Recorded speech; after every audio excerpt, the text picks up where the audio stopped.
तुलसी बाबा ने भी रामचरितमानस में कहा है कि बोलो राम सिया राम जय जय राम। बोलो राम सिया राम जय जय राम। राम सिया राम जय जय राम। बोलो राम सिया राम जय जय राम।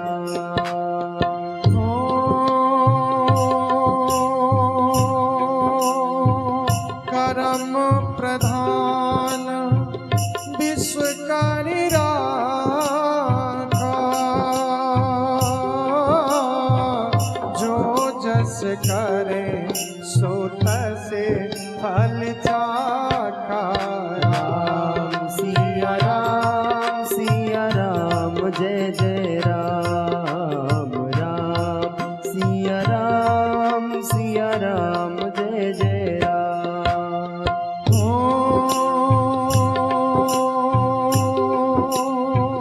कोई न ताऊ सुख दुखी कर दाता, निज कृत कर्म भोगे सब भ्राता। राम सिया राम जय जय राम। राम सिया राम जय जय राम। बोलो राम सिया राम जय जय राम। महाराज मैं किसको दोषी ठहराऊं? शायद मेरा ही कोई कर्म ऐसा हुआ होगा कि जिसके कारण मेरे 3 पैर कट गए। और महाराज आप तो जानते हैं ना, कोई न काऊ सुख दुख करे दाता, निज कृत्य कर्म भोग सब विधाता। जो भी मिलता है ना संसार में, वे सब अपने कर्मों के ही द्वारा मिलता है। महाराज परीक्षित बोले बस मैं समझ गया कि आप साक्षात धर्म हैं, इसलिए धर्म किसी की बुराई नहीं करता है, किसी के पाप की चर्चा नहीं करता है। महाराज तुरंत महाराज परीक्षित ने अपने म्यान से खड्ग को निकाला और उस काले पुरुष को मारने के लिए जैसे ही दौड़े, उसने तुरंत मुकुट का उतार करके परीक्षित के चरणों में गिर पड़ा कि सरकार मुझे क्षमा करिए। बोले तू कौन है भाई? बोले सरकार मेरा नाम कलियुग है। तो बोले कलियुग तुझे मेरे राज्य में आने का अधिकार किसने दिया? कलियुग बोला सरकार मैं जहां भी दृष्टि डाल करके देखता हूं ना, नजर घुमाता हूं तो आप ही धनुष बाण लिए दिखाई देते हैं। मुझे ये बताइए आपका राज्य है कहां? नहीं सरकार, जब सब लोग आपके राज्य में सुखी रहते हैं तो कोई छोटी सी जगह मुझे भी दे दीजिए, मैं भी किसी कोने में पड़ा रहूंगा। तो परीक्षित तो बोले कि एक बात बता, तेरे अंदर गुण कितने और अवगुण कितने? बोले सरकार गुणों की तो बात बताऊं कि गुणों का तो भंडार है, अनगित है। अवगुण जो है वो तो अनगिनत है, भंडार है, उनकी कमी नहीं है। तो बोले गुण केवल एक है। बोले कौन सा? कि यत फलम नास्ति तपसा न योगेन समाधिना तत् फलम लभते सम्यक लोके सब कीर्तनात्। महाराज यत फलम नास्ति तपसा न योगेन समाधिना।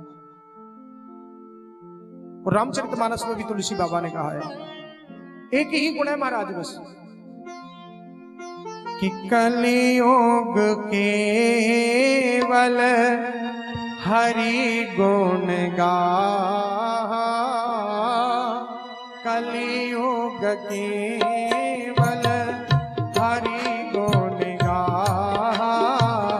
गावत नर वही भव था।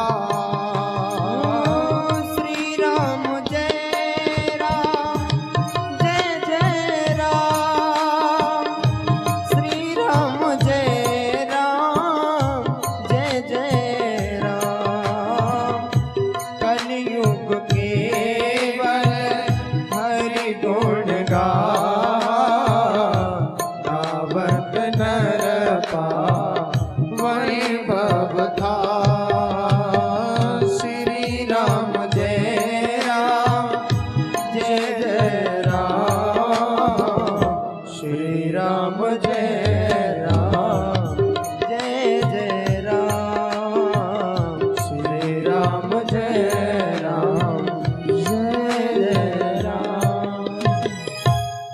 महाराज परीक्षित को उसका ये गुण समझ में आ गया कि कलयुग में केवल बैठे बैठे जीव हिलाओ, बैठे बैठे न तप करने की जरूरत है न यज्ञ करने की, बैठे बैठे जीव हिलाओ बस, और ठाकुर के परम धाम को पाते चले जाओ। महाराज परीक्षित को तो बड़ी प्रसन्नता हुई, बोले भाई तेरा गुण तो बड़ा अच्छा है, बचल धूतम पानम स्त्रिया सोना यत्रा धर्मस्य चतुर्विध है, कि मैंने तुझे 4 कमरे दे दिए कि जहां पर जुआ खेला जाए धूतम, जहां पर जुआ खेला जाए वहां तेरा निवास है, पानम जहां पर मदरा का पान हो वहां तेरा निवास है, स्त्री है जहां पर लंपट पुरुष रहते हो, वैश्या के घर में भी तेरा निवास है, और सूना यत्रा धर्मस्य चतुर्विध है, जहां जीव जंतुओं की हिंसा होती वहां तेरा निवास है।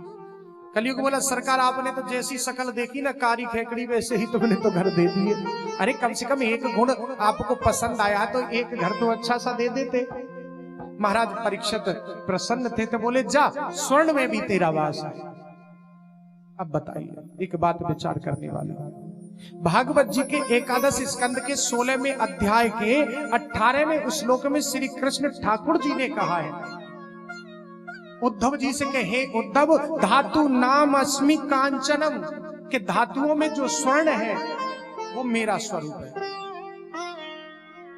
विचार कर तो बोले कि सही है भैया, देख जो बेईमानी का सोना है ना उसमें तेरा निवास है, और ईमानदारी की तरफ तो झांक करके भी मत देखना जो ईमानदारी का होता है। तो बोले ठीक है सरकार, तो यहां स्वर्ण में भी कलयुग को वास दे दिया। उसी क्षण क्या किया, कलयुग ने तो यही इसलिए मांगा था कि महाराज प्रसन्न है कि जब तक राजा पर प्रभाव ना हो तो उस राज्य में रहने से फायदा क्या होगा। तो तुरंत उसने सूक्ष्म रूप बनाया और मुकुट उनका सोने का था, मुकुट के अंदर जाकर के और तुरंत मस्तिष्क में प्रवेश कर गया। महाराज परीक्षित लौट करके आए, फिर दोबारा दूसरे दिन शिकार खेलने के लिए गए मुकुट को पहन करके। तो शिकार खेलते खेलते उन्हें जोर से प्यास लगने लगी, तो वहीं बीच में एक समीक मुनि की कुटिया पड़ती थी। समीक बाबा की कुटिया पर परीक्षित पहुंच गए। समीक बाबा ध्यान समाधि में बैठे हुए थे। अब कलयुग का प्रभाव हो गया महाराज परीक्षित पर। तो समीक मुनि को देख करके महाराज परीक्षित बोले कि महाराज हमें प्यास लगी है, पानी दो। लेकिन वो समाधि तो सिद्ध थी। बोले कि ये बाबा जी ढोंग बना रहा है, इसलिए उन्होंने एक मरा हुआ सर्प लिया और समीक बाबा के गले में टांग दिया। समीक बाबा के गले में टांग करके और वहां से चल दिए। वहां छोटे छोटे ऋषि कुमार खेल रहे थे। समीक बाबा के पुत्र श्रृंगी ऋषि। श्रृंगी ऋषि 2 हुए हैं, एक तो त्रेता में हुए जिन्होंने महाराज दशरथ के यहाँ पर पुत्र कामेष्टि यज्ञ किया था। वे श्रृंगी विभांडव ऋषि के पुत्र हैं। किसके पुत्र हैं? विभांडव ऋषि के पुत्र हैं। और ये श्रृंगी जो बाल ऋषि हैं ये समीक बाबा के पुत्र हैं। तो कोसकी नदी के तट पर वो श्रृंगी बाल कुमार वह खेल रहे थे। छोटे छोटे ऋषि कुमारों ने जाकर के कहा कि भैया श्रृंगी जल्दी चलिए। बोले क्या हुआ? कि महाराज परीक्षित आए कुटिया पर और पिताजी के गले में मरा हुआ सर्प डाल करके चले गए। जब ये शब्द बाल ऋषि श्रृंगी को पता लगे, जैसे ही सुना तो तुरंत कोसकी नदी में प्रवेश किया और अंजलि में जल लेकर के, महाराज ब्राह्मण जब तक बोलता नहीं है तो बोलता नहीं, और जब बोल देता है तो फिर भगवान भी काटते नहीं है उसकी वाणी को। तो श्रृंगी में किसी ने तुरंत अंजलि में जल लेकर के और आज वाणी रूपी बाण चला दिया। देखिए महाराज परीक्षित के ऊपर 2 बार विपदा आई और दोनों बार ब्राह्मण की वजह से आई। पहले अश्वत्थामा ब्राह्मण थे, उन्होंने बाण चलाया तो भगवान को रक्षा करने के लिए आना पड़ा। और आज भी ब्राह्मण ने वाणी रूपी बाण चलाया है तो वही भगवान सुखदेव के रूप में आए हैं। कोस की नदी में प्रवेश करके बोल दिया कि जिस राजा परीक्षित ने मेरे पिताजी के गले में मरा हुआ सर्प डाला है, उसी सर्प के पूर्वज जो तक्षक है राजा परीक्षित के, उसके डसने से 7वें दिन अकाल मृत्यु हो जाएगी और यूं कह करके जंजली का जल नदी में छोड़ दिया। दौड़ करके पिताजी के पास आए तो मुक्त कंठ से रोने लगी। जब रोने की आवाज आई तो पिताजी की समाधि खुल गई। बोले क्या हुआ बेटा? बोले पिताजी तुम्हारे गले में राजा परीक्षित ने मरा हुआ सर्प डाल दिया। तो बोले क्या हुआ? वे राजा है, थोड़ा सा विनोद किया होगा। बोले नहीं पिताजी, लेकिन मैंने भी परीक्षित को छोड़ा नहीं। आज के बाद में परीक्षित कभी किसी संत और ब्राह्मण का अपमान नहीं करेंगे। बोले बेटा तूने ऐसा क्या कर दिया? बोले पिताजी मैंने राजा परीक्षित को श्राप दे दिया कि आज के 7वें दिन तक्षक के डसने से उनकी अकाल मृत्यु हो जाएगी। जब ये शब्द बोले भगवत प्रेमियों, तुरंत समीक मुनि ने अपने एक गौरमुख नाम के शिष्य से कहा कि बेटा जाइए और जल्दी जाकर के परीक्षित को सूचना कर दीजिए, वे अपनी मुक्ति का उपाय ढूंढ लें। बेटा से बोले कि बेटा श्रृंगी तूने अच्छा नहीं किया। अरे वे राजा हैं और इस भारत भूमि को, इस पृथ्वी को इतना धर्मनिष्ठ भगवान का भक्त राजा दूसरा कोई मिलेगा नहीं। तूने अच्छा नहीं किया परीक्षित को श्राप देकर के।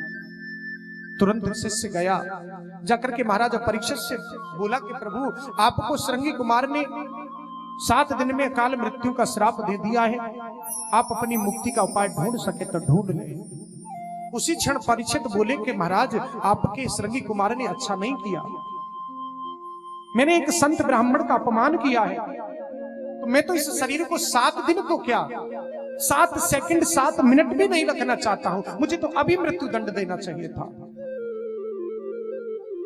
उसी क्षण महाराजा परीक्षित ने अपनी पत्नी से कहा कि देवी एक अचंभे की बात बताऊं। बोले क्या? कि मुझे 7 दिन से पहले कोई नहीं मार सकता। बोले क्यों? क्योंकि एक ब्राह्मण का श्राप लगा हुआ है, और ये श्राप नहीं है तो वरदान है मेरे लिए। कोई कह सकता है, कोई कह सकता है सीना ठोक करके मैं 7 दिन में या 3 दिन से पहले नहीं मर सकता, लेकिन महाराजा परीक्षित ने कहा कि मुझे ये बहुत बड़ा वरदान मिला कि मैं 7 दिन से पहले नहीं मर सकता। बोले देवी मैं तो जाता हूं। तुरंत अपने ज्येष्ठ पुत्र जन्मेजय को राज सिंहासन पर बिठा करके महाराज और चल दिए। कैसे? एक चम्मच एक लोटा भी हाथ में नहीं लिया, जैसे बैठे थे ना वैसे ही चल दिए। पत्नी ने पैर पकड़ लिए, सरकार मेरा क्या फर्ज बनता है, मैं क्या करूं? परीक्षित बोले देवी एक धर्म पत्नी का जो फर्ज कहता है वो तुम्हें करना पड़ेगा, वो करिए। तो बोली सरकार धर्म पत्नी का तो यही फर्ज बनता है कि पति यदि तीर्थ में जाता है और पत्नी घर में रहे तो क्या फायदा होगा, मैं भी चल करके आपकी सेवा करूंगी। उसी क्षण पति पत्नी दोनों ने गृह का त्याग किया और जाकर के सुख तीर्थ पर विराजमान हो गए, मां गंगा के पावन पुलिन तट पर।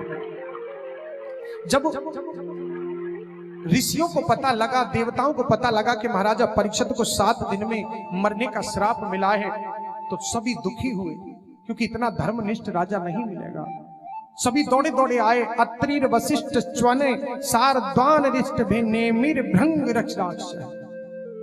महाराज अत्रि वशिष्ठ पाराशर भृगु परशुराम विश्वामित्र आदि सबके सब दौड़ करके आए, सबके सब दौड़ के आए।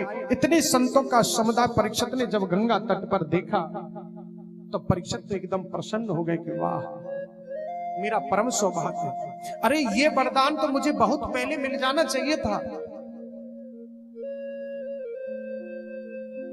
जो आज मिला। अरे ये वरदान नहीं मिलता तो आप संतों का मुझे दर्शन नहीं होता। प्रभु धन्य है आप संत, घर बैठे अनुग्रह प्रदान करने के लिए पधारे हैं। आप संतों के चरणों में मेरा कोटि कोटि प्रणाम है। बोलिए संत भगवान की जय हो। एक ही बात जानना चाहता हूं कि 7 दिन में मरने वाले व्यक्ति को क्या करना चाहिए। जब ये प्रश्न कर ही रहे थे तो राजा परीक्षित की बात का कोई भी जवाब नहीं दिए। उसी क्षण चर्चा हो ही रही थी कि तत्रा भगवत भगवान व्यास पुत्रो यत्र क्षया गामट मानो न पेशः अलच्छलिंगो निजलाभतुष्टो वृतशवालेर्वधूतवेशः। अचानक तत्र भगवान व्यास पुत्र, एकदम भगवान प्रकट हो गए। बोले कौन? व्यास नंदन भगवान व्यास पुत्र है। कौन? भगवान व्यास जी के पुत्र श्री सुखदेव जी महाराज आज उस सभा में प्रकट हो गए। बोलिए श्री सुखदेव जी महाराज की जय। सुखदेव बाबा को आसन दिया, आसन पर बिठा करके सभी संतों ने, महाराज परीक्षित ने उनका पाद प्रक्षालन करके विधिवत पूजन किया। कैसे हैं? तत्रहा भगवान व्यास पुत्रो, मानो भगवान ही व्यास पुत्र के रूप में प्रकट हुए हैं। अलक्षलिंग है, स्त्री पुरुष भेद रहित बाबा श्री सुखदेव जी महाराज। ऐसे परमहंसाचार्य श्री सुखदेव जी महाराज जिन्हें इतना भी ज्ञान नहीं कि स्त्री और पुरुष कौन है, उनमें तो केवल एक ही बात जानते हैं कि बोलो राम सिया राम जय जय राम। बोलो राम सिया राम जय जय राम। बोलो राम सिया राम जय जय राम। बोलो राम सिया राम जय जय राम। हो सिया राम माया सब जग जानी, करहु प्रणाम जोरे जुग पानी। राम सिया राम जय जय राम। बोलो राम सिया राम जय जय राम। सिया राम मैं सब जग जानी, करहूं प्रणाम जोर जुग पानी। वो इसके अलावा कुछ जानती नहीं। बैठे विधिवत पूजन हुआ तो महाराज परीक्षित ने कहा सरकार मुझे एक बात बताइए, बस यही जानने की इच्छा है कि 7 दिन में मरणासन व्यक्ति को क्या करना चाहिए। मरणासन व्यक्ति का कर्तव्य क्या है, कृपया करके बताइए। जीवन में क्या तो श्रवणीय है, क्या सुनने योग्य है, क्या स्मरणीय है, क्या चिंतन करने योग्य है, कौन भजनीय है, किसे भजना चाहिए, जीव का कर्तव्य क्या है और अकर्तव्य क्या है, इसे जरा विस्तार पूर्वक मुझे समझाइए। सुखदेव बाबा परीक्षित के इस प्रश्नों पर विमुग्ध हो गए और गदगद होकर के बोले परीक्षित, श्रवण तो केवल मेरे गोविंद के चरित्रों का ही करना चाहिए, उनके ही चरित्र का श्रवण पान करना चाहिए, उनकी लीलाओं का श्रवण पान करना चाहिए और चिंतन हमेशा स्मरण जो है मेरे गोविंद का हृदय में करना चाहिए। और भजने योग्य तो केवल वही भजनीय है कि जो मृत्यु के भय से जो मुक्त होना चाहे उसे भगवान की महिमा ज्यादा से ज्यादा सुननी चाहिए ताकि मन प्रभावित हो जाए। और सुनकर मन जब बहुत प्रभावित हो जाए तब कीर्तितव्य है भगवान की महिमा को पहले तो सुनो, उसके बाद में दूसरों को सुनाइए। पहले सुनिए और उसके बाद सुनाइए। पहले सुनना, फिर समझना, फिर करना।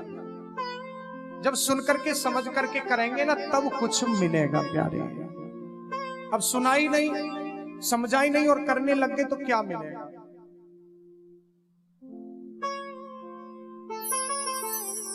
तो इसलिए सुन करके समझ करके जब करना चाहिए और वही भजने के योग्य है। उसी का हर समय भजन कीर्तन चिंतन जो भी है केवल परमात्मा का करना चाहिए।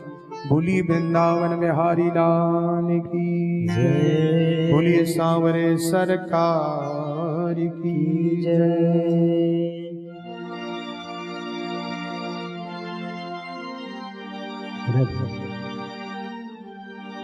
मुझे ऐसी लगन तू लगा दे,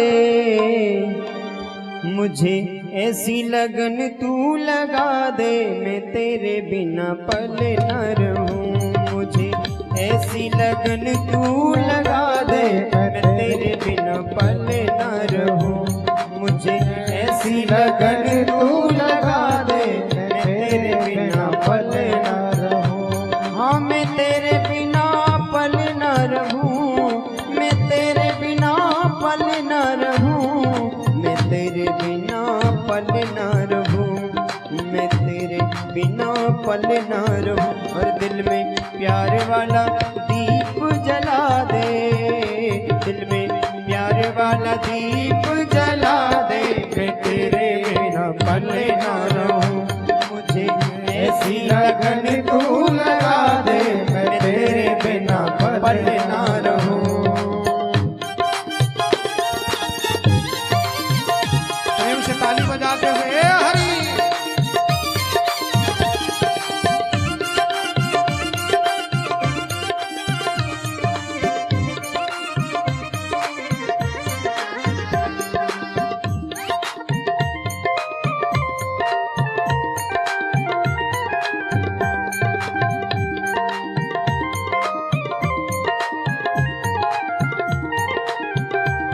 जैसे जल बिन मछली पल ना जिए, जैसे जल बिन मछली पल न जिए, जैसे जल बिन मछली पल ना जिए, जैसे जल बिन मछली पल न जिए, हो वैसे तड़फू में घड़ी घड़ी तेरे लिए। हाँ वैसे तड़फू में घड़ी घड़ी तेरे लिए, हाँ वैसे तड़फू में घड़ी घड़ी तेरे लिए। हाँ वैसे तड़फू में घड़ी घड़ी तेरे लिए। और अब ऐसी झलक तू दिखा दे, अब ऐसी झलक तू दिखा दे, मैं तेरे बिना पल ना रहूं।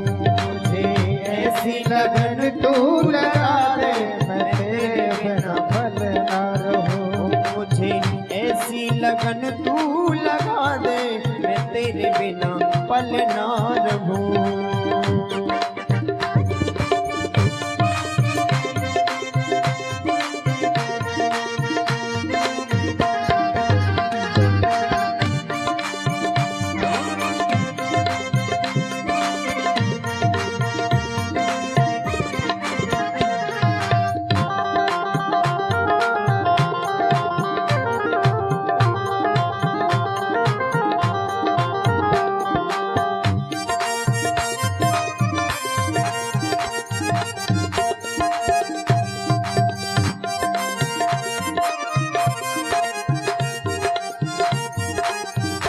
तूने दिल को चुराया मैंने कुछ ना कहा, तूने दिल को चुराया मैंने कुछ ना कहा, तूने दिल को चुराया मैंने कुछ ना कहा, तूने दिल को चुराया मैंने कुछ ना कहा, ओ तूने बड़ा तड़पाया मैंने कुछ ना कहा, तूने बड़ा तड़पाया मैंने कुछ ना कहा, ओ तूने बड़ा तड़पाया मैंने कुछ ना कहा, तूने बड़ा तड़पाया मैंने कुछ ना कहा। अरे अब दर्शन जरा तू दिखा दे, अब दर्शन जरा तू दिखा दे, मैं तेरे बिना मुझे ऐसी लगन तू लगा दे, मैं तेरे बिना पल ना रहूं।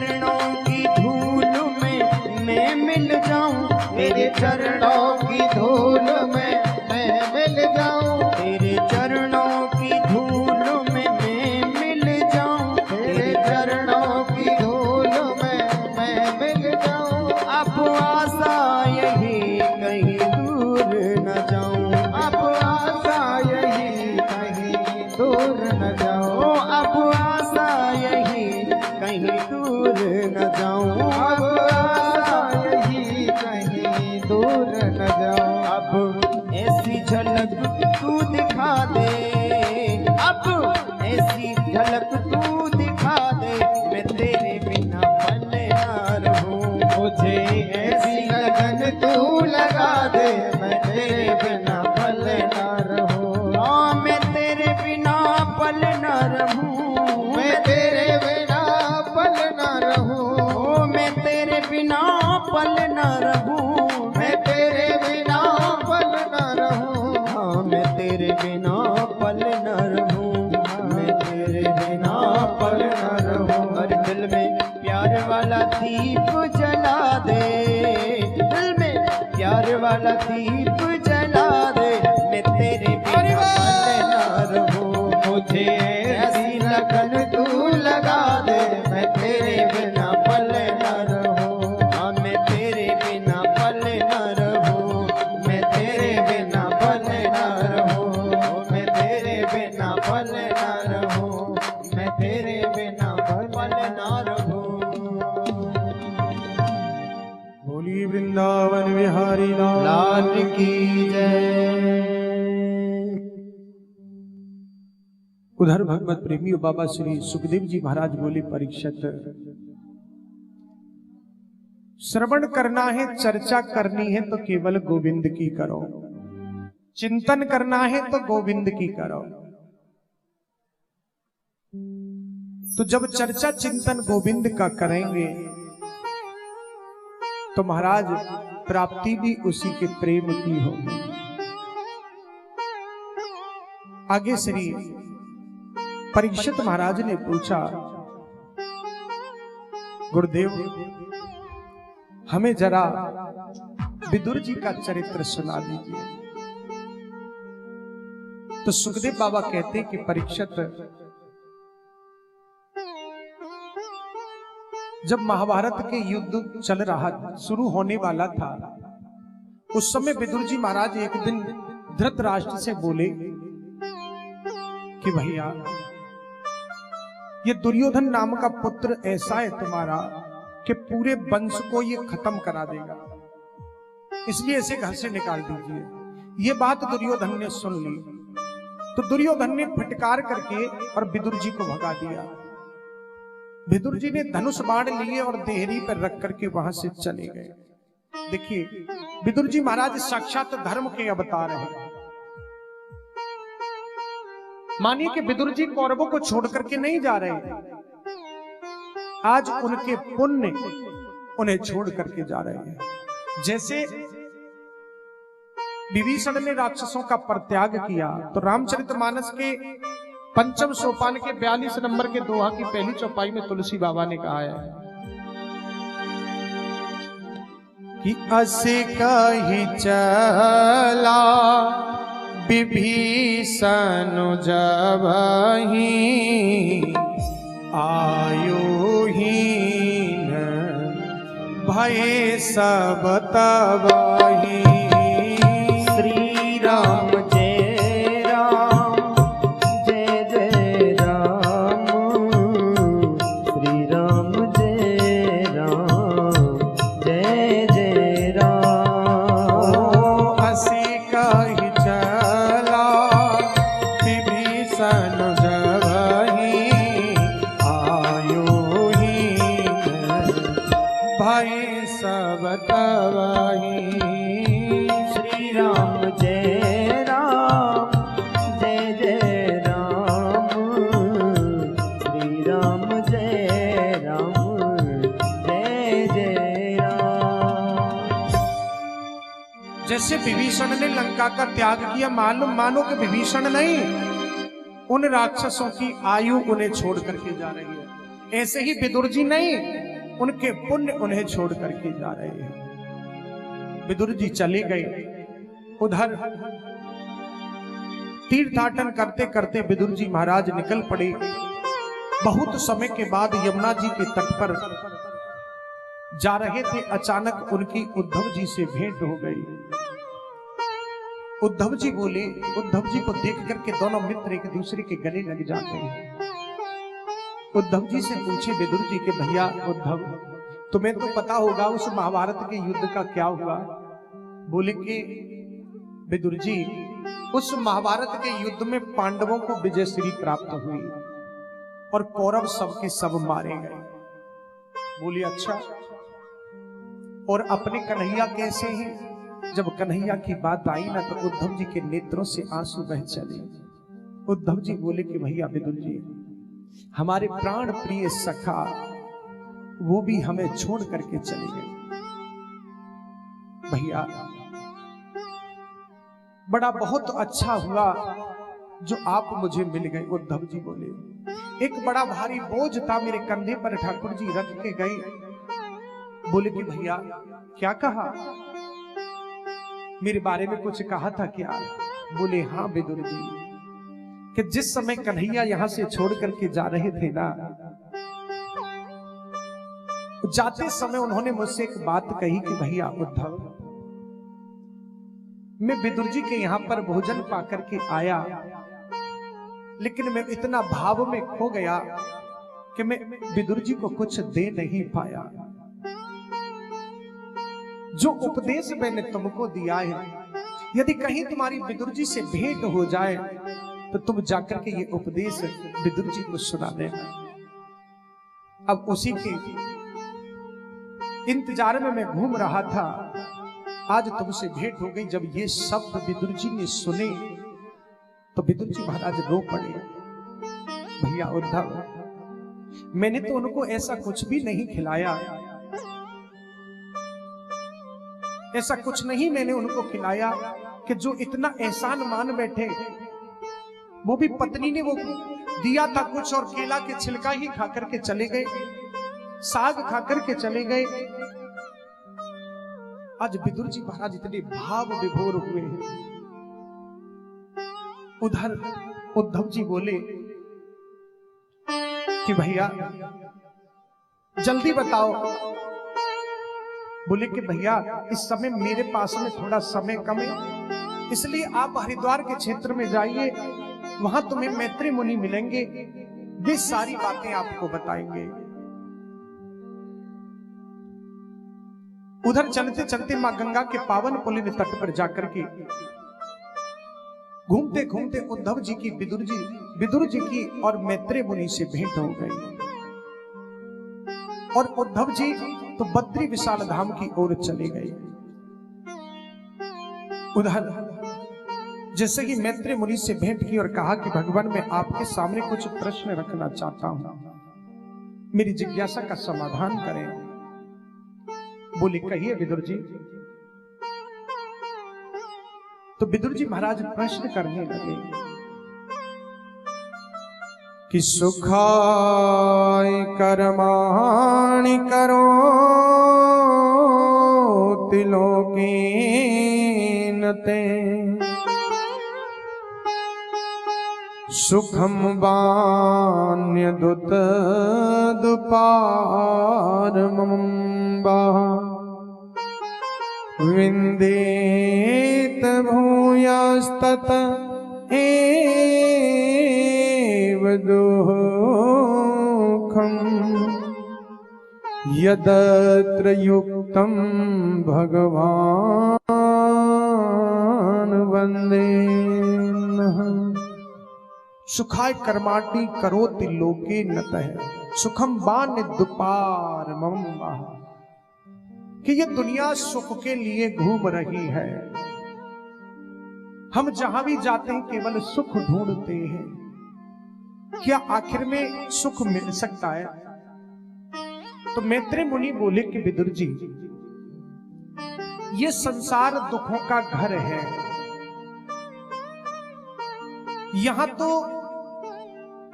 सुखी कोई नहीं रह सकता। और जिसे हम लोग सुख मानते हैं वो केवल भ्रम है नहीं, लेकिन भ्रम है कि हाँ हम लोगों को सुख है। और सुख, सच्चा सुख और वास्तविक के आनंद तो केवल ठाकुर जी के चरणों में है, क्योंकि वो साक्षात आनंद का धाम है, सुख की राशि है। उनसे दूर रहने वाला कभी सुखी नहीं रह सकता।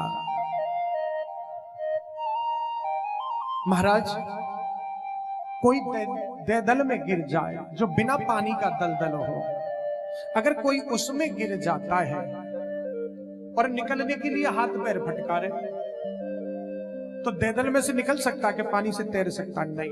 वो जितना निकलने के लिए पैर फटकारेगा उतना ही नीचे को जाता चला जाएगा। विचार करिए, इस संसार से हम कितना भी सुख की कामना करें, जितनी सुख की कामना करेंगे ना महाराज, उतने ही नीचे चले जाएंगे। सुख है कहां? कोई तन दुखी, कोई मन दुखी, कोई धन बिन रहत उदास, और थोड़े थोड़े सब दुखी, सुखी केवल राम के दास। सुखी तो केवल मेरे कन्हैया के, मेरे राघव के दास हैं, जिन्होंने मेरे ठाकुर की शरण ग्रहण कर ली। बाकी इस संसार में कोई सुखी नहीं है। कोई तन से दुखी है, आज शरीर में ये बीमारी है, काऊ को पैर टूट गया, कोई आंखें से अंधो है गया है? कोई तन से दुखी है, कोई मन से दुखी है कि भैया बेटा बेटी बड़े है गए, अब कोई सुन ना रहा। कोई धन से दुखी है कि दिन भर बेचारों मेहनत कर रहे हो, ईट गलाव कर रहे हो हैं, लेकिन शाम को देखो तो बस पगार कितनी थोड़ी सी। अब वो बेचारा खुद खावेगो, बच्चन को खवावेगो कि बैंक के अकाउंट में डाले हो। तो कहने का भाव देखिए, संसार में सुख कोई नहीं, सब दुखी हैं, सुखी इस संसार में कोई नहीं है। क्योंकि ये त्रिताप है, आदि दैविक ताप, आदि भौतिक ताप और आदि दैहिक ताप। इन तीनों से बचने के लिए तो त्रितापहारी की शरण ग्रहण करनी पड़ेगी। रामचरितमानस में लिखा है ना कि दैहिक दैविक भौतिक तापा, राम राज्य नहीं काहू ही व्यापा। श्री राम जय राम, जय जय राम। श्री राम जय राम, जय जय राम। दैहिक दैविक भौतिक तापा, राम राज्य काहू व्यापा। बोलिए वृंदावन बिहारी लाल की जय। दैहिक दैविक भौतिक तापा, राम राज नहीं काहू व्यापा। कि जिसके हृदय में राज, राम का राज हो गया, जिनके हृदय में मेरा ठाकुर विराजमान हो गया प्यारे, वो जीव कभी संसार में सुखी दुखी नहीं रह सकता है। उसे हमेशा सुख ही सुख मिलेगा, क्योंकि साक्षात आनंद मेरा ठाकुर उसके हृदय भवन में विराजमान है। और मैत्री मुनि कहते हैं कि विदुर जी, आप तो साक्षात धर्म के अवतार हैं। रामचरितमानस के बालकांड के 17 नंबर के दोहा में लिखा हुआ है कि जास हृदय आगार बसही राम सर चाप। जिनके हृदय में राघव बैठे हुए हैं, कन्हैया बैठे हैं, वे सबके हृदय में बैठे हुए हैं, लेकिन वो दिखाई नहीं पड़ता। लेकिन इसका प्रमाण है, वे कौन है? हनुमान जी। देखिए, ये भक्तों की लीला है। विभीषण जी ने एक अनमोल हार दिया राम राज्य के समय पर, जिस समय राम जी का राज्याभिषेक हो रहा था, हनुमान जी को पहनने के लिए। हनुमान जी ने दांतों से तोड़ तोड़ कर फेंकने लगे। विभीषण जी बोले कि भैया आप इसे क्यों तोड़ करके फेंक रहे हैं, इतना कीमती आ रहे। बोले कि इसमें मेरे राघव नहीं दिखाई दे रहे, क्या करूंगा इसका? विभीषण जी बोले तो तुम्हारे शरीर में भी राम नहीं दिख रहे, तो इसको भी छोड़ दीजिए। बोले कौन कहता कि मेरे शरीर में राम नहीं है? बोले दिखा सकते हो क्या? हाँ। देखना कितनी विशेष बात है। महाराज तुरंत छोटी सी बात कही और सीना फाड़ करके दिखा दिया। उस समय राघव राम को भी सीता राम का दर्शन हनुमान जी ने करा दिया। कितनी बड़ी बात है कि भगवान को ही भगवान का दर्शन भक्त ने करा दिया। वाह! इसका प्रमाण है कि वो सबके अंदर बैठा हुआ है। अब कोई तुमसे कहे कि भैया चाकू लेकर सीना फाड़ के दिखाओ, तुम्हारे हृदय में है क्या ना है? किसी से कहो ना भैया भगवान कहा कि महाराज भगवान तो हृदय में बैठे, कहो तरह का सीना फाड़ के दिखाओ, कहते सीना फाड़ कैसे दिखाई देंगे? मर जाएंगे। बस यही सबसे बड़ी प्रॉब्लम है, मरने का डर ही सबसे बड़ी प्रॉब्लम है। देखिए कारण केवल क्या है? केवल विश्वास। हम मानते तो हैं कि है, लेकिन पूर्ण रूप से विश्वास नहीं है। और विश्वास किसे कहते हैं? कोई पूछे कि भैया तुमको विश्वास है? हाँ जी। तो विश्वास किससे कहते हैं? कि जिसमें कोई शंका और संशय ना हो। जिसमें कोई शंका और संशय ना हो उसे विश्वास कहते हैं। हम लोग सीना फाड़वे तो पहले सोच जाएंगे 50 बार, कहीं ऐसा ना हो कि महाराज चक्कू मारने और मारे जाएं। तो यही केवल शंका हो गई। ये अविश्वास ही हमको दुख की ओर ले जाता है। अरे सीना ठोके के कहो कि ठाकुर जी हमारो है तो हमारो है, हृदय में है तो है, इसमें शंका और संशय करने की क्या बात है? तो बोले कि महाराज वो सबके हृदय में बैठा हुआ है, लेकिन वो दिखाई नहीं पड़ रहा है। आगे विदुर जी महाराज ने मैत्री मुनि से प्रश्न किया कि सरकार अब जरा मुझे सृष्टि की प्रक्रिया भी बता दीजिए। विदुर जी महाराज को मैत्री मुनि ने बड़ा सुंदर प्रश्न सुनाया, सृष्टि के बारे में प्रश्न किया। तो सृष्टि प्रक्रिया का वर्णन किया है कि भगवान नारायण के नाभि कमल से ब्रह्मा जी प्रकट हुए। तो ब्रह्मा जी ने सृष्टि की इच्छा प्रकट की। तो भगवान के ज्ञान को आत्मसात करने के बाद में ब्रह्मा जी ने अपने संकल्प से मन से 4 कुमारों को जन्म दिया है। सनक, सनंदन, सनातन और सनत कुमार। चारों से ब्रह्मा जी ने कहा कि भैया थोड़ा सृष्टि विस्तार में हमारा हाथ बटाइए, सृष्टि का विस्तार करवाइए। तो चारों भैया बोले कि पिताजी हमें दुनिया के झंझट में नहीं पड़ना, हमें तो केवल भगवान का भजन करना है। उसी समय ब्रह्मा जी को क्रोध आया कि हमारे पुत्र हमारी ही बात नहीं मानते। तो वही क्रोध ब्रह्मा जी का उनकी भ्रुकुटी का भेदन करके बाहर निकला भगवान रुद्र के रूप में। भगवान रुद्र कहां से प्रकट हुए? ब्रह्मा जी की भ्रुकुटी का भेदन करके। देखते देखते वो कितने रूप में, शंकर के रूप में प्रकट हो गए। शिव जी को देख करके ब्रह्मा जी ने प्रणाम किया, उनसे कहा कि भाई तुम्हारा नाम रुद्र होगा और काम तुम्हारा यही है कि तुम सृष्टि का विस्तार करने में सहयोग दो। तो शंकर भगवान ने क्या किया कि भूत प्रेत डाकनी साकनी पिशाचनी आदि की सृष्टि प्रारंभ कर दी।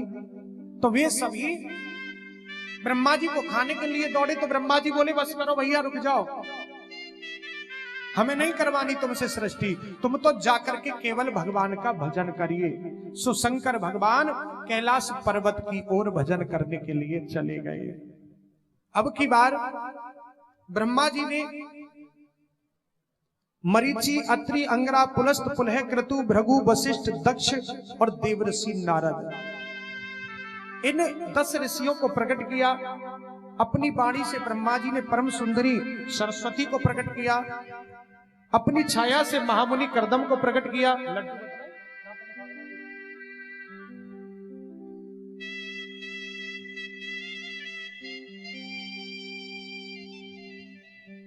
अपनी वाणी से सरस्वती को प्रकट किया और छाया से कर्दम मुनि को प्रकट किया। ये सब ब्रह्मा जी की मानसी सृष्टि है। आगे चलकर के ब्रह्मा जी ने अपने वामांग से कन्या और दाहिने अंग से एक पुरुष को जन्म दिया, जिनका नाम मनु और शत्रु। हम जितने भी मानव हैं, मनु शतरूपा की संतान है, इसलिए हम लोग मानव कहलाए जाते हैं। क्यों कहलाए जाते हैं? क्योंकि मनु और शतरूपा की संतान है। यहां से मैथुनी सृष्टि प्रारंभ होती है। भगवत प्रेमियों, मनु शतरूपा की 3 बेटियां और 2 पुत्र हुए हैं। इनके 2 बेटा हैं और 3 बेटियां, आकुति, देवहूति और प्रसूति, तथा बेटों के नाम है प्रियव्रत और उत्तानपाद। बेटों के नाम प्रियव्रत और उत्तानपाद है। विदुर जी ने मैत्री मुनि से पूछा कि भगवान कृपा करके ये बताइए कि सृष्टि का विस्तार कैसे हुआ। तो बोले कि देखिए, जब ब्रह्मा जी ने मनु शतरूपा को आदेश दिया कि तुम सृष्टि का विस्तार करो, तो उसी क्षण मनु महाराज बोले कि पितामह, मैं सृष्टि का विस्तार कैसे करूंगा, क्योंकि पृथ्वी तो है ही नहीं। बोले क्या हुआ? बोले पृथ्वी को तो हिरण्याक्ष नाम का राक्षस उठा करके ले गया। तो उसी समय ब्रह्मा जी ने भगवान का चिंतन किया। चिंतन करते करते ब्रह्मा जी की नासकारेंद्र से भगवान 12 रूप में प्रकट हुए हैं। बोलिए 12 भगवान की जय। देखते देखते भगवान 12 भगवान का पर्वताकार देह हो गया। देवताओं ने स्तमन किया, हिरण्याक्ष का वध करके भगवान ने पृथ्वी का उद्धार किया। अब देखिए, भगवान कहते हैं,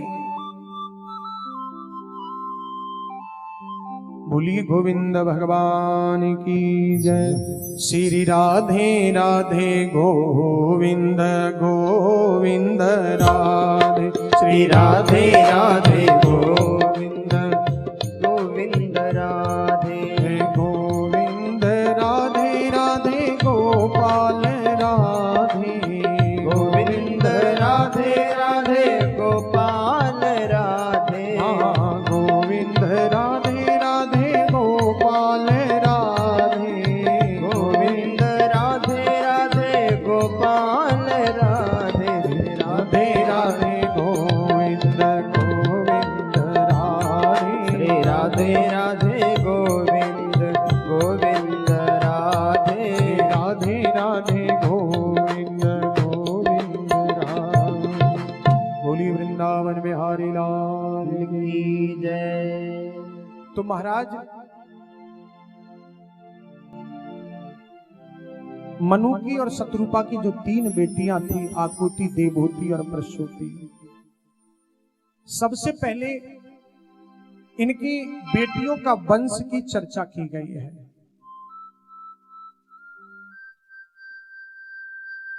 तो इनकी जो एक बेटी थी देवहूति, उसका विवाह करदम बाबा के साथ में हुआ है। माता देवहूति के गर्भ से साक्षात भगवान कपिल का अवतार हुआ है। कपिल भगवान ने माता देवहूति को उपदेश किए। देखिए, जब विवाह हो रहा था माता देवहूति और करदम बाबा का, तो वहां एक शर्त रखी गई। पहले क्या नियम था विवाह का, कि पहले लड़की की परीक्षा होती थी विवाह से पहले, कि कन्या पूर्ण रूप से पवित्र और शुद्ध है या नहीं। तो माता देवहूति करदम बाबा की परीक्षा में सफल हुई थी, तब करदम बाबा ने विवाह के लिए हाँ किया था। तो उस समय एक शर्त रखी गई थी कि देवी, कि जिस समय हमारे एक संतान हो जाएगी, उसी समय हम घर का त्याग कर देंगे। माता देवहूति ने मान लिया। तो विवाह हुआ। विवाह होने के बाद में करदम बाबा भजन करने के लिए चले गए और माता देवहूति उनकी सेवा करने लगी। अनेक वर्ष बीत गए सेवा करते करते। देखिए, माताओं को सबसे ज्यादा प्रेम जो अपने शरीर से होता है? लेकिन माता देवहूति स्नान, ध्यान, श्रृंगार करना सब कुछ भूल गई पति की सेवा में। जब बाबा करदम की समाधि खुली तो देखा कि माता देवहूति का श्रृंगार अस्त व्यस्त था। तो उन्होंने कहा कि हे मानवी, तेरी सेवा से हम प्रसन्न हुए, बता तुम्हें क्या चाहिए। माता देवहूति बोली, सरकार मुझे कुछ नहीं चाहिए, हम लोग गृहस्थ जीवन धारण किया है, यदि घर में संतान होती तो अच्छा होता। तो उसी समय करदम बाबा ने एक संकल्प से रथ का निर्माण किया। उस तेजोमय रथ को लाया गया। उस रथ में बैठ करके माता देवहूति को एक सरोवर में स्नान करा करके श्रृंगार करा करके सुंदर बनाया। उसके बाद में उस भोग का उपभोग करने के बाद में माता देवहूति ने 9 कन्याओं को जन्म दिया है। एक दिन सोचने लगे करदम बाबा, अरे करदम तुम तो फंस गए, कहा तो एक की बात थी एक एक, अब तो 9 बेटी हो गई। तो करदम बाबा ने झोला डंडा उठाए और भजन करने के लिए चल दिए वन की तरफ। चरण पकड़ लिए माता देवहूति ने, बोली सरकार ये बेटियां हैं और बेटी आजकल किसी की घर में नहीं रही है, ये बेटी अपने विवाह होकर के अपने घर चली जाएंगी तो बुढ़ापे में मेरा सहारा कौन बनेगा। उसी समय करदम बाबा को ध्यान आया कि देवी तू तो साक्षात नारायण की जननी बनने वाली है, क्योंकि जिस समय मैं तपस्या कर रहा था तो भगवान ने मुझे वचन दिया कि बाबा तुम विवाह करिए, मैं तुम्हारे घर पुत्र बनकर के आऊंगा। तो तेरे यहां तो साक्षात भगवान प्रकट होंगे, तो अब मुझे वन में जाने की क्या जरूरत है। करदम बाबा रुक गए। कालांतर में भगवत प्रेमियों माता देवहूति गर्भवती हुई और माता देवहूति के गर्भ में साक्षात भगवान पधारे। 9 माह के बाद में माता देवहूति के गर्भ से कपिल भगवान का प्राकट्य हुआ है। बोलिए कपिल भगवान की जय। कपिल भगवान के दर्शन के लिए विधाता ब्रह्मा जी आए अपने 9 ऋषि पुत्रों के साथ में। करदम जी ने स्वागत करते हुए कहा कि भगवान आपने बड़ी कृपा की, आपके 9 बेटा हैं और मेरी 9 बेटियां हैं, ना तो मुझे भागा दौड़ना पड़ेगा ना तुमको भाग दौड़ करनी पड़ेगी, क्यों ना मैं अपनी बेटियों का विवाह आपके बेटे से कर दूं। तो ब्रह्मा जी भी राजी हो गए। भगवत प्रेमियों कला देवी का विवाह मरीचि से, अनुसुईया का विवाह अत्रि से, अरुंधति का विवाह वशिष्ठ से, ख्याति का विवाह भृगु जी से, शांति का विवाह अथर्वण से किया और क्रिया का विवाह क्रतु से तथा हविर्भु का विवाह पुलस्त के साथ में किया। 9 बेटियों का विवाह 9 करदम जी ने विवाह करके उन 9 बेटियों को उनके घर विदा कर दिया। जब बेटियां ससुराल चली गई तो करदम बाबा बोले देवी अब तो मुझे आज्ञा दीजिए। महाराज इसे सच्चा बैराग कहा जाता है, बुरा मत मानना।